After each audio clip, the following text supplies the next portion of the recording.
everyone, and welcome back to my channel. If you're new here, my name is Elizabeth and I run the blog lifefromtheviolasection.com, where I share my favorite practice tips, general advice, and tech for musicians. Today I want to just share my favorite teaching materials and resources that I use with my own students. So I teach viola, violin, and piano, and I teach all levels and a variety of ages. So today I'm going to start by talking about what I use for viola and violin students, just combined because I do very similar things, and then I will go over to piano. Before we dive into instrument-specific teaching resources, there are two resources that I have made myself that I love to use for all of my students. So the first one is a sight reading checklist, which helps them work through sight reading. Sight reading is used a lot on auditions, and it's just a very important part of being a musician. Having sight reading skills will help you in all aspects of your music making. It'll help you learn music faster and easier, and you'll understand how music works just a little bit better. So I love to give my students this resource just to keep in their folder or keep on their stand at home, and we always bring it out whenever we're practicing sight reading. The other resource is a music listening guide. I love to give these out to students when I assign them something to listen to so that they have an organized place to write down their thoughts. This is geared mostly towards middle schoolers. I feel like this is a really great resource for that age range. If it's a high schooler, I will usually give them a piece of paper and tell them to make some sections like comparing different recordings. What techniques does this person do? What sort of phrasing do they do? Do they do any different dynamics from what's in your music? Kind of questions like this. But this is more of an overview of, okay, what is happening in this music? What instruments do you hear? What do you like and what do you dislike? So this is a great way for students to start listening to music objectively and critically. So I highly recommend this. I have them for all different seasons, and I have a plain one. I thought I'd show you the fall one today since we're getting to my favorite season very soon with back to school. So both of these are available on my website. The sight reading checklist is a free download that you can sign up for at any point, and the music listening guide is for sale also on my blog. It's always linked down below in the description box. Okay, now let's start with viola and violin teaching resources. So I have a big stack of books to talk about today, and even more that I couldn't find or just have digital copies of. So let's first talk about starting a beginner viola or violin student. I like to use the ABCs of violin or viola, just starting with the first book, for completely new students who have never tried the instrument before or maybe have just dabbled a little bit. So this goes through concepts kind of one by one, and I find that it gives everyone enough time to really get adjusted to new notes, new strings, new concepts, just kind of one at a time. And the songs are nice and short as well. So, but not as short as Essential Elements. If you know Essential Elements, those are good for classrooms, but the songs will be like one line long, and it just doesn't lend itself well to one-on-one teaching. So I really love this book for starting students. Then once they get past this, I go to the second book, which just includes more advanced content. Nothing too advanced, but you know, it continues where this one has left off. Things get a little bit longer and longer here and there. And then once we've done a little bit of this book, I start adding in the Suzuki books. So I'll usually just kind of give them printouts of the end of Suzuki book 1, the Minuets, Happy Farmer, and the last one, I can't remember what it's called. And then usually I'll have them get the second book and we work through that alongside this one. So that's how I start students out. Once we've gotten through this one, sometimes I'll have them do the first one, but we'll usually keep going with Suzuki, and then I'll give them printouts or whatever they need for new concepts that they learn through there. I do love the third edition of this book for the way that it introduces shifting to third position, and I generally make a packet or have them buy that third book so that they can work through shifting in that way. Now, since we've started talking about shifting, I will usually use a lot of the exercises from the third edition of this book, which I couldn't find for some reason today. That will be a challenge for another day to find those, because I couldn't find the violin or viola one. I don't know where it went. So other things that I will use for shifting are some selections from the Advanced Technique book. This includes shifting to second position, third position, fourth, and fifth positions. So there are a lot of short songs that usually sound really nice. A lot of them are orchestral selections because this is part of the Essential Elements line, so it is kind of geared towards classroom teaching. But I do find it to be really helpful for shifting. So they have lots of shifting exercises in this book for different ways that you can shift, like first to third position, first to third to fifth position, or just third to fifth position, first to second position, first to second to third position. So it gets you shifting to a lot of different places, sometimes all in one exercise, which is really, really nice. I will also use some exercises and songs from Introducing the Positions, and the other one, which I will show on the screen, which I think is just called third and fifth position and second and fourth position. I worked through all of this book and all of the others as a middle school and high school student to build my shifting practice, and it was incredibly boring and did not sound pretty. But the thing is, I feel like it gave me a really great knowledge of the fingerboard. So there's a trade-off.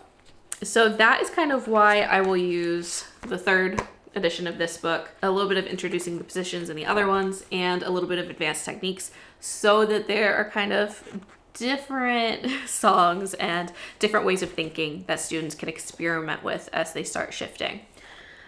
I just try to give everybody the best of both worlds while still getting shifting into their system.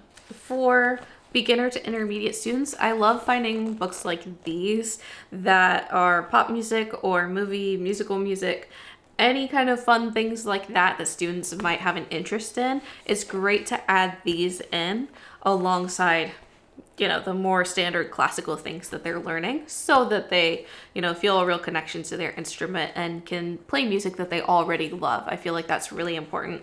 And when I was a kid, my mom would just buy me these kinds of books and I would just play through them all the time. Like, not even in lessons or anything. I would just sit down and I would just play them for fun. So having these for students and giving them options from these, especially for recitals and, just to give them a break from feeling like they're working a lot, are really, really great. Okay, for scales, I love using Barbara Barber's books. I just have hard copies of the viola versions, but the violin versions are amazing as well. They're like exactly the same, just the keys are in different orders and there's a different clef, of course. So for younger students, I use scales for young violists, violinists, whatever. And these are all 2-octave scales, but they include arpeggios. So they include the major scale, melodic minor, harmonic minor, all of these arpeggios, like tonic minor, tonic major, submediant, subdominant major, subdominant minor, diminished seventh, and dominant seventh. Then it goes through a scale in broken thirds. Then it shows the chromatic 2-octave scale. Then there are all these double stops that they can start working on, and it shows them broken, so like one note at a time, then together, and then kind of finding them in different ways. So it's a great way to build up to double stops, and I love working on this with students because it gives them a great technical foundation. So it goes through octaves, thirds, and sixths for this book. Then what I personally use and now use with my students is scales for advanced violists once they're ready for 3-octave scales. So I love the way that this book is laid out. I've never been a Carl Flesch girly, so the white space in this one is beautiful. If you've ever seen the Carl Flesch scale system, those books are all inked up. And the organization never made any sense to me. So these are very clear cut. You've got the key that it's in, then you have the 3-octave major scale, then the 3-octave melodic minor scale, and the 3-octave harmonic minor scale. It is laid out essentially the same way as the 2-octave scale book. Now this is just 3 octaves, so it includes the same arpeggios but in 3 octaves instead of 2.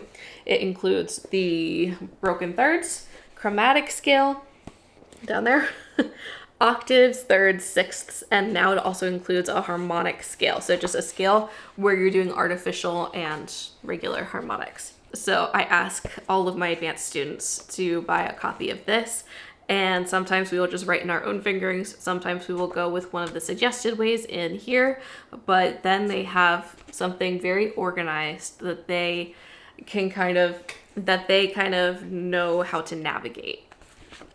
So those are scales.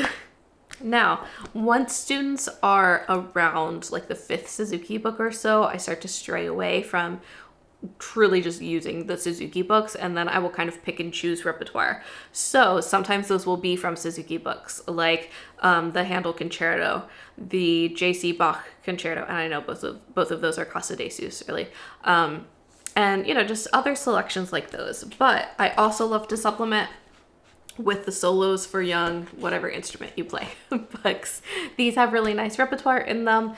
And, you know, for viola, some things will be transposed from the violin, but it is really nice. It's great recital and audition music. So I love to take some things from these for my more advanced students. Then, you know, once they get more and more advanced, I just pick and choose from the repertoire as I see fit for where they're at technique and, you know, maturity wise, basically. Now, one last thing for string players, I like to use this book as a theory worksheet textbook kind of thing. At this point, I've only ever tried the second book, which is what you're seeing now. The first book introduces things a little bit more. I do need to get the first book and look through it and try using it with a student. But I have been using this second workbook with a student and it's been going very well. And it's helping her understand music theory a lot better. So highly recommend this one if you're looking for a theory book to use for your string students. This can be used for an orchestra classroom. I have the answer key. So we've got violin, viola, cello, bass, and then some teacher, you know, suggestions for teaching, things like that. But it works perfectly in one-on-one lessons as well. Okay, now let's switch over to piano. This is a lot more straightforward. I have not taught and don't really teach very advanced piano students. Like Chopin level kind of playing. I've only ever taught beginner through like late intermediate students. So I start students out with the Piano Adventures method, and that's basically what I use for all of it, unless someone is very advanced and we're just kind of picking and choosing repertoire however we see fit, like I said, for string instruments. But I start with the Piano Adventures method with the primer books if they're a young kid. If they are not young, I use and love the Adult Piano Adventures. There is another Piano Adventures series that was kind of marketed for adults. Accelerated Piano Adventures is what it's called. I've used that and it works fine, but I just kind of like this one better, especially if you're starting a middle schooler or older student, because I find that this one talks a lot more about chords. And if I'm starting a middle schooler or anyone older than that as a beginner on the piano, most of the time they want to play their favorite pop songs or movie music, things like that, that are usually based around chords in the left hand. And so I find that this lends itself nicely for their goals.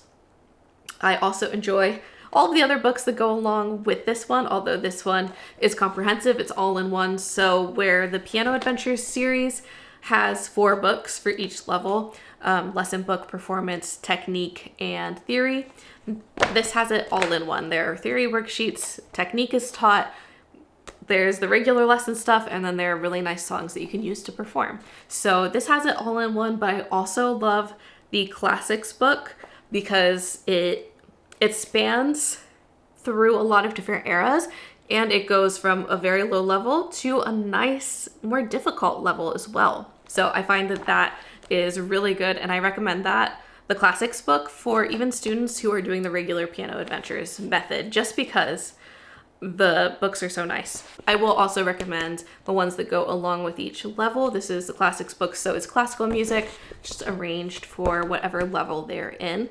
But this is a lot more books to buy, and the all-in-one classics spans quite a few levels and overlaps a little bit. So sometimes I'll just have them buy the adult classics version, and it's just more cost-effective than buying this for every level. I also really love the Disney books that they have for each level of Piano Adventures. They are really fun and they correlate perfectly with what they're already learning. So there's nothing that you have to teach that they haven't already learned or are not already learning actively in their lesson books. It meshes so nicely. Now for scales on the piano, I use the Piano Adventures Scale and Chord book number 2. Generally, hold on, let's get to a more kind of standard scale, A major. So it has the chord separate, hands separately, then hands together in parallel motion, then hands together in contrary motion, which I think is really helpful because when you do contrary motion, the finger pattern is exactly the same between hands. And then it goes through a little chord progression as well. So this is a great way to teach students their scales and for them to have them all organized. I have been using the third book with a more advanced student, and it's nice, but the organization is just a little bit confusing in that one, so I don't particularly love it. I know that my piano teaching is very Piano Adventures based. That's what I learned off of, and I've just really integrated myself into that piano teaching method. So that's just what I use, and I find that it works with most, if not all, of my piano students. I do teach mostly viola and violin. It's like, I would say I have like 3/4 viola/violin students and 1/4 piano students. So I'm always teaching strings more than I am piano. So it's not that I am 100% only a piano teacher. It's one of the instruments that I teach. So Piano Adventures is easy for me. I know my way around the series, and I know when exactly specific techniques and theory concepts are taught. So it's very easy for me to use with my students as well. All right, so that's an overview of the things that I use to teach my students. If you would like another video on things that I've been trying out and other things I would like to try and just some other book recommendations, please let me know down below. I would love to hear your thoughts if you have used any of these books or have something that you swear by, or if you would like to see a related video in the future, please just leave that down below. I would love to hear what you have to say. If you enjoyed this video, please give it a like and consider subscribing. I post new videos every Sunday at noon Eastern Time. Thanks for watching.